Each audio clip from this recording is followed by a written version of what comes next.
تو آج جہاں سے بات شروع ہوئی تھی وہ سورہ المومن کی آخری آیات کچھ ایک رکعت میں یا بلکہ 1.5 رکعت کہیے گا وہاں تک نہیں، اور وہ سورہ المومن ختم ہے۔ سورہ المومن کے بعد حامیم السجدہ پوری کی پوری پڑھی گئی، اور اس کے بعد سورہ الشورى پڑھی گئی، وہ مکمل ہو گئی۔ اس کے بعد سورہ الزخرف ہم لوگوں نے سنی۔ تو میں نے جیسے عرض کیا کہ اس کی اگلی والی سورہ الدخان ہے، اس کی اگلی سورہ جو ہے وہ الجاثیہ ہے، اور اس کی اگلی سورہ جو ہے احقاف ہے، لیکن وہ احقاف جو ہے وہ 26ویں پارے میں ہے، لیکن 25واں پارہ ہم ایکسپیکٹ کرتے تھے آج، جیسے کہ روزانہ قرآن ہو رہا تھا، لیکن وہ آواز کی وجہ سے اور تکلیف کی وجہ سے آپ نہیں سن پائے۔ یہ جتنی بھی ہیں 7 حوامیم ہیں، یہ حامیم سے شروع ہوتی ہیں، جیسے کہ کل سے بتایا جا رہا ہے آپ کو۔ یہ حامیم کا ایک جو پاسورڈ جیسے میں کہتا ہوں، یہ رسالت کے مختلف پہلوؤں سے بحث کرتا ہے۔ یہ صورتوں کا کلسٹر جو ہے وہ رسالت کے 4 پہلوؤں پر ان صورتوں میں خاص طور سے جو ہے ڈسکرپشن ہے، اس کا ایکسپلینیشن ہے، اس کا ایلیبوریشن ہے، ان میں کلیریفیکیشنز ہیں، جو سوالات ہوتے ہیں۔ تو وہ کیا ہیں رسالت کے 4 پہلو؟ رسالت کا ایک پہلو تو یہ ہے کہ یہ رسول جو دعویٰ کر رہا ہے ہم اس کو نہیں مانتے۔ کیوں نہیں مانتے؟ اس لیے نہیں مانتے کہ یہ تو انسان ہے، کھاتا پیتا ہے، بازاروں میں جاتا ہے، یہ سب کچھ کرتا ہے، یہ ہم رسول کیسے مان لیں اس کو؟ ایک بات۔ دوسری بات یہ کہ یہ کلام جو ہے ہم بھی بنا کے لا سکتے ہیں، یہ کلام جو ہے اس کو کہتا ہے۔ تیسری بات یہ کہ جو یہ کہتا ہے وحی ہے، یہ وحی کیا ہوتی ہے ہم وحی نہیں جانتے، اور ہم سے اللہ تعالیٰ بات کیوں نہیں کر لیتا؟ اس قسم کی بات، یہ سورہ الشورى کی بات کر رہا ہوں میں ہے۔ اور ایک بات یہ ہے کہ رسالت کے جو 4 پہلو ہیں جب سوچے تھے، ہاں معجزہ، یہ اگر رسول ہیں تو پھر یہ معجزہ جو ہم کہہ رہے ہیں ویسے معجزہ کیوں نہیں لے آتے؟ جیسے معجزہ ہم یہ کہہ رہے ہیں کہ یہ چھتیں جو ہیں سونے کی بن جاتی اور چشمے جاری ہو جاتے، فلاں ہو جاتا، یہ سورہ زخرف ہے۔ اب غور کیجیے، میں جو کہہ رہا ہوں یہ باتیں بہت اہم ہیں۔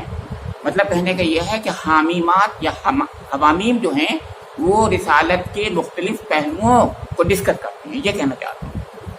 اب اس میں ایک سورہ سے آپ کو بڑا انٹرسٹ اس میں آئے گا کہ وہ کیا کہنا چاہتی ہے، وہ ہے سورہ الشورى، جو شروع ہوتی ہے حامیم عین سین قاف سے۔ جیسے کہ میں نے بتایا تھا 5 اس کے اندر حروف مقطعات ہیں، تو اس میں حامیم تو ہے یہ، اور عین سین قاف اور ہے۔ یہ اگر اس کو ہم جو ہیں اللہ تعالیٰ کی طرف سے قرآن پاک کا معجزہ سمجھیں، اور ہے ہی قرآن پاک کا معجزہ، یعنی حروف مقطعات جو ہیں حقیقت میں قرآن پاک کے مختلف پہلوؤں میں ایک بہت بڑا معجزانہ پہلو ہمارے سامنے رکھتے ہیں۔ یہ تو بات سید قطب شہید رحمۃ اللہ علیہ نے پہلے ہی کہا تھا کہ اس جیسے حروف پر تم بھی بنا کے لے آؤ، اگر لا سکتے ہو حامیم عین سین قاف جیسے حروف پر۔ قرآن پاک جو ہے آپ کے 28 حروف عربی کے جو ہیں اسی پر مشتمل ہے پورا، جیسے کتاب ڈکشنری 26 ورڈ ہوتے ہیں، اسی پر پوری لینگویج ہوتی ہے، ایسی اس کے 28 ہوتی ہے عربی میں۔ تو مگر میں یہاں جو کہنا چاہ رہا ہوں وہ بات بہت ذرا آپ کو بھی انٹرسٹ کی لگے گی، وہ یہ ہے کہ اس میں حامیم تو گویا وہ تمام صورتوں کے کامنالٹی کی طرف اشارہ کرتی ہے، جو ایک کلسٹر ہے حامیم کا، لیکن عین سین قاف جو ہے، یہ عین جو ہے یہ کاف ہے یا عین صاد سورہ مریم، اور سین جو ہے آپ کا یاسین، اور قاف جو ہے سورہ قاف کی جھلک پیش کرتی ہیں۔ آپ غور کریں گے، کبھی غور کیجیے گا، یعنی اس سورہ کے اندر یاسین کی جھلک بھی ہے، اس سورہ کے اندر سورہ مریم کی جھلک بھی ہے، اس سورہ کے اندر سورہ قاف کی جھلک بھی ہے، اور حقیقت میں ہے جھلک۔ اگر آپ مجھ سے کہیں گے تو میں اس پر ایک مضمون لکھ دوں گا، لیکن یہ کہ بہرحال یہ صرف میں عرض اس لیے کرتا ہوں کہ یہ معجزہ ہے قرآن کا. قرآن کی ایک ایک بات معجزہ ہے. ایسے یعنی قرآن نے جو چیلنج کیا ہے ایسے نہیں کر دیا ہے. جو لوگوں کی زبان گم ہو گئی ایسی نہیں ہو گئی ہے. ان کے سامنے اللہ کے بندوں نے بڑی بڑی باتیں رکھی ہیں اور رکھتے رہے ہیں. وہ ایک سے ایک نئی باتیں رکھتے ہیں. اسی لیے آج کی ہی سورہ حامیم السجدہ کی لاسٹ بٹ 1 آیت ہے سنریہم آیاتنا فی الآفاق وفی انفسہم حتی یتبین لہم انہ الحق. یہ بھی یعنی اللہ تعالیٰ یہ ایک پیشن گوئی کر رہا ہے. اس کے اندر پروفیسی ہے. یہ پروفیسی یہ ہے. فورکاسٹ کہیے, فورکاسٹ نہیں بلکہ پروفیسی کہتے ہیں ہم لوگ اس کو. وہ پروفیسی یہ ہے کہ اللہ تعالیٰ زمانے کے پیسج کے ساتھ ساتھ زمانہ جیسے گزرتا جائے گا نئے نئے علم کے جو یعنی وہ پہلو سامنے آئیں گے. ہر پہلو سے سائنس خاص طور سے میں کہتا ہوں, ویسے باقی علوم بھی ہیں, سوشیولوجی بھی ہے اور دوسرے علوم بھی ہیں. جتنے علوم ہیں ان میں جو نئی نئی ڈسکوریز نئی نئی انوینشنز آئیں گی اس میں قرآن پاک کا کوئی ایسا پہلو سامنے آ جائے گا, نیا پہلو کہ ارے سبحان اللہ یہ تو قرآن نے پہلے کہا.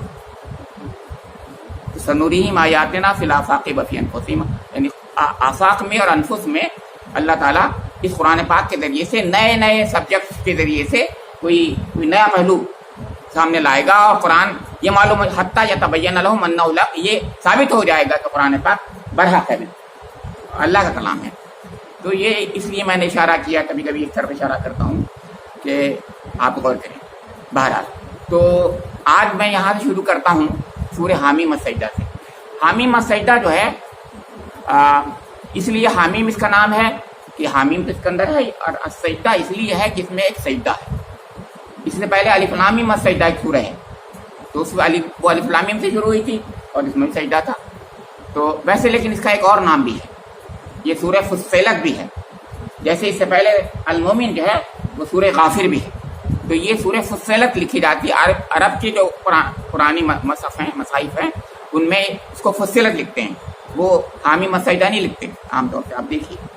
تو یہ فصلت ہے اس لیے کہ دوسری آیت میں ہی اللہ تعالیٰ نے خود فصلت کا لفظ آیا ہوا ہے. اس کا کھول دینا, ایلابوریٹ کرنا, پھیلا دینا, ایکسپینڈ کرنا, تفصیل بیان کرنا. تو یہ اس طرف اشارہ ہوتا ہے.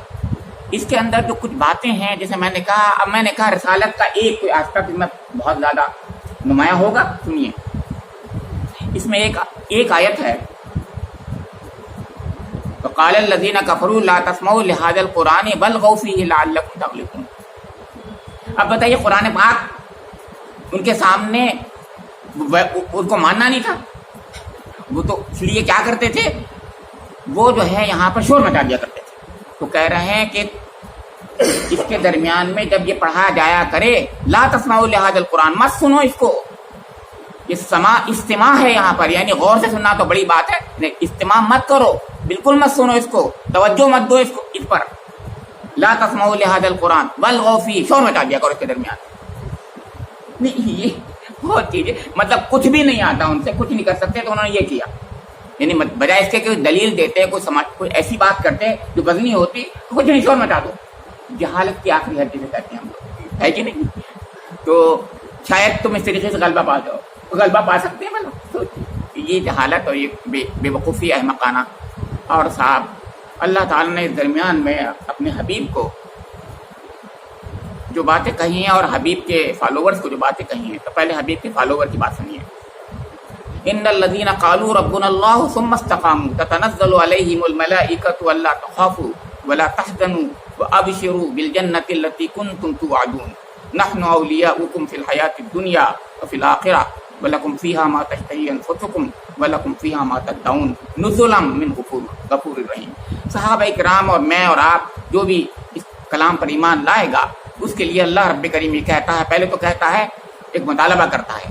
جنہوں نے کہا کہ ہمارا رب اللہ ہے اور وہ استقامت, جم گئے, وہ لوگ جم گئے, تو یہ جمنا جو ہے یہ مطلوب ہے. تو اللہ تعالیٰ کی طرف سے فرشتے نازل ہوتے ہیں اور وہ جماعوں کی طرف ان کو جو حوصلہ دیتے ہیں. کیا بات. اور یہ دنیا میں بھی وہ بشارتیں دیتے ہیں اور آخرت میں بھی وہ سلام کریں گے ہر طرف سے اور بہترین اللہ کی طرف سے ایک نزول مہمان نوازی ہوگی، سمجھے آپ کے یہ ہے۔ دوسری طرف دعوت دین کے تعلق سے بات اللہ تعالیٰ نے فرمائی کہ آپ کو اے نبی اکرم کیا کرنا ہے اور آپ کے بعد میں آپ کے فالوورز کو کیا کرنا ہے بحیثیت خیر امت کہ ومن احسن قولا ممن دعا الی اللہ وعمل صالحا وقال اننی من المسلمین ولا تستوی الحسنۃ ولا السیئۃ ادفع بالتی ہی احسن فاذا الذی بینک وبینہ عداوۃ کانہ ولی حمیم وما یلقاها الا الذین صبروا وما یلقاها الا ذو حظ عظیم وإما ينزغنک وہ باہر۔ تو میں عرض یہ کر رہا ہوں کہ اس میں یہ کہا اس شخص سے بہتر بات کس کی ہو سکتی ہے؟ کیا بات کہی اللہ تعالیٰ نے کہ جو یہ کہے، جو اللہ کی طرف بلائے اور یہ کہے اور جو نیک عمل کرے اور یہ کہے کہ میں مسلم ہوں۔ اور پھر ایک بات بتائی کہ نیکی اور بدی برابر نہیں ہوتی، تو تم جو کوئی تم سے بدی کرے تو اس کے بدلے میں نیکی کر لیا کرو، تو تمہارا جو سخت ترین دشمن ہے وہ جگری دوست بن جائے گا۔ مگر یہ بہت مشکل کام ہے، یہ کہا ہے بہت مشکل ہے، نصیب والوں کو ملتا ہے، صبر کرنے والوں کو ملتا ہے، تو نصیب والوں کو ملے گا یہ۔ مگر ہاں تم بھی تو نصیب والے ہو، تمہیں اللہ نے ایمان کی دولت سے نوازا ہے، تو ایک نصیب تو تمہیں بہت نصیبہ ہے تمہارے لیے، اس میں دو رائے نہیں، اگلا اور ذرا ہمت کرو تو تمہیں وہ بھی مل سکتا ہے۔ یہ کاش ہم لوگ کریں، یہی ہے کہ جو ہمیں سبق مل رہا ہے۔ تو اسی لیے آگے کہا اس میں شیطان بہت تنگلی مارے گا، مما ينزغنک من الشیطان نزغ فاستعذ باللہ، تو شیطان رجیم کے خلاف اللہ رب کریم کی پناہ مانگ لیا کرو، کیونکہ وہ جو ہے تمہیں اکسائے گا اور کہے گا نا یہ تو بہت خراب آدمی ہے، یہ تو بہت نالائق ہے، میں کیسے اس کو جو ہے اس کو دوست بنا لوں، یہ تو دشمن ہے، اللہ کا دشمن ہے، یہ تو اللہ کا دشمن ہے، یعنی ہمارے اندر یہ خیال ڈالے گا اللہ کا دشمن ہے، میں کیسے اس سے قریب آ جاؤں گا، یہ تو جہنمی ہے نا، اس کو جنتی بناؤ، جہنمی ہے تو جنتی بنانے کی کوشش کرو، تم اس سے ہمدردی کرو انسانیت کے ناطے، یہ ہے وہ چیز۔ باتیں تو بہت سی تھی بھائی، میں کیا کہوں، تو اس کے اندر ایک سے ایک بڑی پیاری پیاری باتیں آتی چلی جاتی ہیں۔ تو میں اگلی سورہ کے بارے میں صرف یہ اشارہ کروں گا کہ اگلی سورہ میں اللہ تعالیٰ نے شروع یہیں سے کیا ہے کہ یہ جو تم نے سوال کیا کہ یہ کیسے وحی آ گئی تمہارے اوپر، ہیں تم پہلی بار یہ کہنے لگے کہ وحی آتی ہے میرے اوپر، وحی تو آتی نہیں ہے کسی پر، تو کہا نہیں، اس سے پہلے انبیاء کرام پر سب پر جو رسول تھے، خاص طور سے رسول تھے جن کو کتابیں ملی، ان کو وہ وحی جو کتاب کی شکل میں آئی وہ ملی، اس کے علاوہ ہر نبی کو کوئی نہ کوئی وحی ہوتی ہے، اور وحی تو میں نے بتایا شہد کی مکھی کو بھی ہوتی ہے، لیکن وہ وحی چھوٹی ہوتی ہے، لیکن وہ بڑی وحی، جامع وحی جس کے ذریعے سے اللہ تعالیٰ ہدایت کو اس دنیا میں پھیلاتا ہے، وہ انبیاء کرام کو ملتی ہے، اور ان میں رسولوں کو خاص طور سے جن کی ذمہ داری ہوتی ہے کہ دنیا کے اندر وہ حق کا کلمہ بلند کریں، ان کو خاص طور سے وحی الہی سے ان کو اللہ تعالیٰ نوازتا ہے۔ تو یہ کہا وہ تو پہلے بھی ہوتا رہا ہے، اور پھر آخر میں کہا تم یہ پوچھتے ہو وہی کہ ہمیں بھی آ جاتی کرنا، وہی کا طریقہ ہے، وہ آخر میں بتایا کہ اللہ تعالیٰ کیسے وحی کرتا ہے، اور من ورائے حجاب، اور فرشتہ آتا ہے کبھی کس دل میں ڈال دیا جاتا ہے، اللہ تعالیٰ ہر چیز کا جواب دیتا ہے۔ یہ اس سے یہ لگا میں بتانا چاہ رہا ہوں، جتنے سوال ہیں سب کا جواب دیتا، بشرطے کہ وہ سوال حقیقت میں ایسا ہو کہ وہ سیریسلی کوشچن کر رہے ہیں، ورنہ وہ سوال جو ہے سیریسلی تو کرتے نہیں تھے۔ تو جس سوال کو بھی سیریسلی انہوں نے کیا، سب کا جواب قرآن میں، سب کا جواب قرآن میں۔ تو بات جو ہے، اب میں ذرا اگلا والے سورہ کا اشارہ کر کے ختم کر دوں، کیونکہ باتیں بہت سی آتی ہیں، میرے ذہن میں بہت سی باتیں آ رہی ہیں سورہ شورا کی بھی، لیکن سورہ الزخرف کے بارے میں کہنا چاہ رہا ہوں۔ جیسے میں نے کہا کہ انہوں نے یہ کہا کہ تم رسول ہو اگر، تو ہم جیسے کہہ رہے ہیں ایسا معجزہ پیش کرو، ہم معجزے میں کیا معلوم کیا کہہ رہے ہیں، یہاں پر چشمہ نکال دو، تمہیں سونے کا گھر بنوا دو، فلاں یہ کر دو، سونے چاندی کا یہ ہو جائے، چھتیں اس کی ہوں، چاندی اور سونے کی ہوں، فلاں ہو۔ انہوں نے کہا میں کہہ دوں، میں تو رسول اللہ کا، میں نے کب کہا ہے کہ میں خدا ہوں، میں نے کب کہا ہے کہ میں جادوگر ہوں، نہ میں جادوگر ہوں نہ میں خدا ہوں۔ خدا یہ کام کرے گا جو چاہتا ہے، اور جادوگر میں ہوں نہیں کہ میں جادوگری سے نکال دوں گا، میں تو رسول ہوں، میرا کام پہنچا دینے والا ہے۔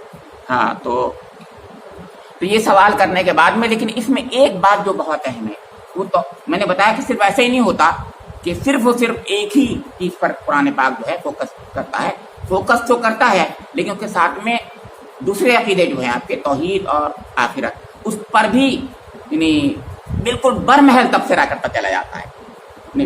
ڈومیننٹ پہلو وہی ہوتا ہے جس کو میں ذکر کر رہا ہوں، جس میں نے کہا یہ رسالت کا پہلو تھا، لیکن توحید اور آخرت بھی آتی چلی جاتی ہے بہت پیارے انداز میں، نگینوں کی طرح یہ سب آتی چلی جاتی ہیں چیزیں۔ تو اس میں بات کیا تھی؟ بات یہ تھی کہ یہ لوگ یہ کہہ رہے تھے کہ فرشتے جو ہوتے ہیں، عرب کے لوگ، فرشتے جو ہوتے ہیں یہ اللہ کی بیٹیاں ہیں، اللہ کی بیٹیاں ہیں۔ تو اللہ تعالیٰ نے یہ کہا کہ تم عجیب لوگ ہو، تم اپنے بارے میں اپنے یہاں خاص طور سے عرب میں تم بیٹیوں کو تم مردہ یعنی زمین میں گاڑ دیتے ہو، ہے نہیں؟ اور تمہارے یہاں بیٹی کا یہ ہو جائے اگر تو وہ منہ چھپائے چھپائے پھرتا ہے، اور وہ کہتا ہے کاش اس کو میں زمین میں دبا دوں، کس طریقے سے میں وہ کروں؟ یہ قرآن کہہ رہا ہے حقیقت میں۔ اور وہ بیٹی جو کہ صحیح طریقے سے بات بھی نہیں کرتی تمہاری نظر میں، تم جو کہتے ہو اس بیٹی کے بارے میں، اور جو زیوروں میں پڑتی ہے، یا زخرف میں زیور کا ذکر بھی آ گیا، اشارے ہو گئے، تو زیوروں میں پڑتی ہے اور تم جو ہے اس کو خود تمہاری نظر میں وہ ایسی ہے لیکن ہے نہیں ایسی، مطلب یہ بات بہت اہم ہے جو بتانا چاہتا۔ قرآن نے انہی پر کمنٹ کیا ہے کہ تم تو یہ سمجھتے ہو اور ان کو تم خدا کی بیٹیاں سمجھتے ہو، اور دوسرے مشرکانہ مذاہب میں دیویاں جو ہوتی ہیں وہ سب فیمنن جینڈر میں ہوتی ہیں، فیمیل ہوتی ہیں۔ آپ کو بتائیں، ایک طرف ان کے ہاں عجیب ڈائکوٹومی ہے، ایک طرف تو عورت کو دیوداسی اور ذلیل خوار کیا جاتا ہے ہر جگہ پر، ہر دنیا کے جتنے بھی قومیں ہیں، مذاہب ہیں، مشرکانہ مذاہب ہیں، اور دوسرے طرف ان کو دیوی سمجھا جاتا ہے، دیوی بھی ہیں، تو انہیں وہ پوجنے والے ان کو پوجا بھی جاتا ہے، ایک طرف پوجا جاتا ہے، ایک طرف ان کو آگ میں جلوا دیا جاتا ہے، سمجھنا آپ کی۔ تو یہ کہا کہ تم کیسی باتیں کرتے ہو بے وقوفی کسی، تو کیا اللہ تعالیٰ، اول تو اللہ کا کوئی بیٹا بیٹی نہیں ہوگی، بالکل غلط بات ہے، اور دوسرے یہ کہ تم نے اللہ کی اتنی یعنی نعوذ باللہ تحقیر کی، بے عزتی کی، کہ تم نے اپنے لیے تو بیٹے یعنی پسند کیے اور اللہ کے لیے بیٹیاں پسند کی، یہ بہت غلط بات ہے۔ سورہ النجم میں خاص طور سے طرف اشارہ ہوگا، اللہ کو مذکر ولہ الانثى تلک اذا قسمۃ ضیزہ، یہ وہاں پر کہا ہے۔ تو تم نے عجیب تم نے تقسیم کی ہے، تقسیم ہی تو ہے، اپنے لیے بیٹے اور میرے لیے یعنی اللہ تعالیٰ کی بیٹیاں، تو یہ کتنی غلط بات تھی۔ یہ جیسے میں نے عرض کیا، ہم لوگ جو ہیں جو قرآن پاک کو پڑھیں تو ہمارے ذہن میں اگر سینٹرل تھیم ہوگا اس کا، اس سے بہت سی چیزیں ہمارے ذہن میں آئیں گی۔ اللہ رب کریم مجھے بھی قرآن پاک کو اس طریقے سے سمجھ کر پڑھنے کی توفیق نصیب فرماتے کہ ہماری زندگی منور ہو جائے، ہمارے ذہن میں جو شکوک و شبہات آتے ہیں ان کو اللہ تعالیٰ بالکل پوری طریقے سے سالو کر دے، ہم بالکل صاف پاک ہو کر کے اللہ کے حضور پیش ہوں، ہمارے ذہن میں کوئی ذرہ برابر شک نہ ہو۔ اللہ رب کریم میری اور آپ کی زندگی قرآن پاک سے منور فرما دے، اللہ تعالیٰ اس قرآن پاک کو میرے حق میں حجت فرما دے قیامت کے روز۔ ربنا تقبل منا انک انت السمیع العلیم وتب علینا انک انت التواب الرحیم وآخر دعوانا